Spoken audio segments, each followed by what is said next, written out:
¿Sabías que en un pequeño pueblo del norte de España se celebró uno de los juicios de brujería más famosos de Europa? Zugarramurdi, en Navarra, fue escenario en 1610 de un proceso inquisitorial que acabó con la vida de varias personas acusadas de brujería. Pero, ¿qué ocurrió realmente? ¿Eran brujas o simples aldeanos atrapados por la histeria colectiva y la represión religiosa? Zugarramurdi es conocido por su famosa cueva, un lugar natural impresionante que, según la leyenda, era utilizado por las brujas para celebrar aquelarres. Estos rituales nocturnos con danzas, cánticos y supuestas invocaciones al diablo despertaron el temor de la Iglesia. Pero muchos historiadores creen que eran simplemente reuniones paganas o festividades rurales malinterpretadas por la Inquisición. En 1609, la Inquisición española envió a Alonso de Salazar y Frías a investigar las denuncias de brujería en la región. Lo que encontró fue una mezcla de superstición, miedo y acusaciones sin pruebas. A pesar de su escepticismo, el proceso ya estaba en marcha y no se detendría fácilmente. La maquinaria inquisitorial necesitaba culpables, y los encontraría en Zugarramurdi.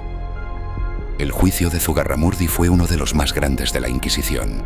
Más de 300 personas fueron acusadas de brujería, muchas de ellas por simples rumores o enemistades personales. De ellas, 40 fueron llevadas a Logroño para ser juzgadas. El proceso culminó en un auto de fe, en 1610, donde 11 personas fueron condenadas a muerte, 6 de ellas quemadas vivas. Entre los condenados estaba María de Zozaya, una mujer que según los testimonios participaba en aquelarres y tenía pactos con el diablo. Sin embargo, muchos de estos testimonios fueron obtenidos bajo tortura o presión. La mayoría de los acusados eran mujeres, muchas de ellas ancianas o marginadas, lo que refleja el sesgo de género y social en las persecuciones. Lo más irónico es que Alonso de Salazar, tras el juicio, se convirtió en uno de los mayores críticos de los procesos por brujería. En sus informes posteriores, afirmó que no había encontrado pruebas reales de brujería y que todo se basaba en supersticiones. Su postura ayudó a frenar futuras persecuciones en España, marcando un cambio en la actitud de la Inquisición. La cueva de Zugarramurdi sigue siendo un lugar cargado de misterio. Cada año, el pueblo celebra el Día de las Brujas, una festividad que mezcla historia, leyenda y cultura popular. Lo que antes fue símbolo de miedo, hoy es motivo de orgullo y memoria. La historia también ha transformado a las y a las supuestas brujas en figuras de resistencia y tradición. El Museo de las Brujas, ubicado en Zugarramurdi, ofrece una visión crítica y educativa sobre los hechos de 1610. A través de documentos, recreaciones y testimonios, se explica cómo la ignorancia, el miedo y el poder religioso se combinaron para crear una tragedia. Es un lugar para reflexionar sobre la intolerancia y la importancia de la justicia. La historia de Zugarramurdi no es única. En toda Europa miles de personas fueron ejecutadas por brujería entre los siglos XV y XVI. Sin embargo, el caso español destaca por su dimensión y por el giro que dio gracias a Salazar. Mientras en otros países las persecuciones continuaban, en España comenzaron a disminuir tras este juicio.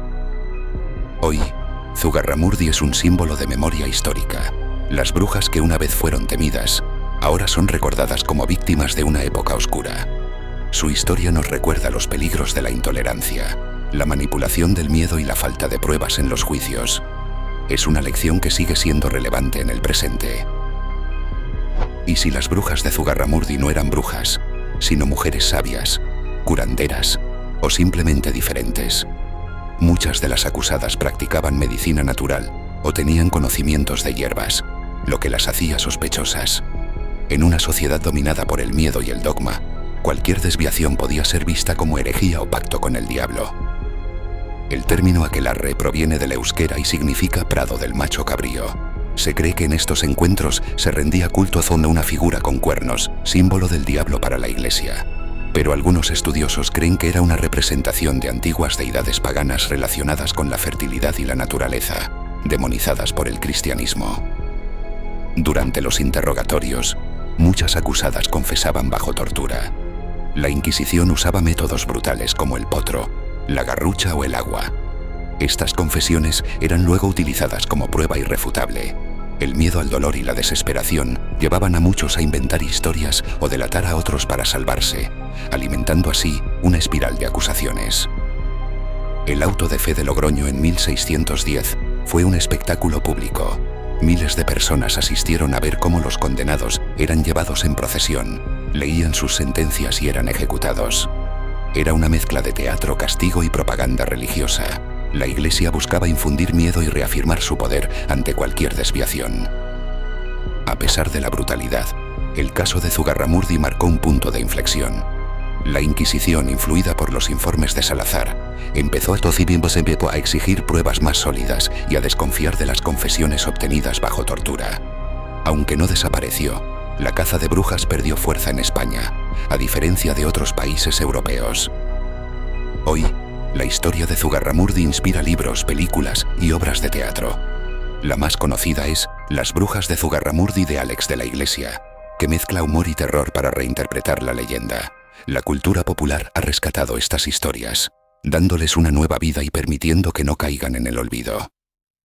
Zugarramurdi nos recuerda que la historia no siempre es justa. Lo que hoy vemos como superstición fue en su momento motivo de muerte. Las brujas no volaban en escobas, pero sí fueron víctimas reales de un sistema que castigaba la diferencia. Recordarlas es un acto de justicia y una advertencia contra la intolerancia.